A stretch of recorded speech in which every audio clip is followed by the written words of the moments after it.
Pinagpala ba tayo ng Diyos? Amen. Pinagpala ba tayo ng Diyos? Amen. Pinagpala ba tayo ng Diyos? Amen. Amen. Malakas na palakpak sa ating Diyos na buhay. Amen. Papurihan natin ang ating Panginoon. Amang Yahweh.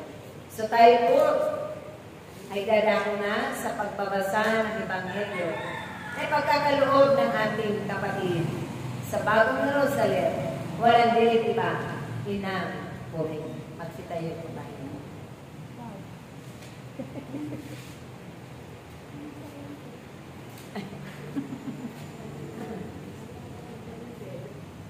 Ayun na yung baby.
Ang mabuting balita ng ating Panginoon ayon kay San Lucas. Papuri sa iyo, Panginoon. Ang pagparito ng tao, ng anak ng tao, ay matutulad sa kapanahunan ni Noe. Noon, ang mga tao ay nagsisikain at nagsisiinom. Nag-aasawa hanggang sa araw na sumakay si Noe sa dagat. Dumating ang baha at namatay silang lahat.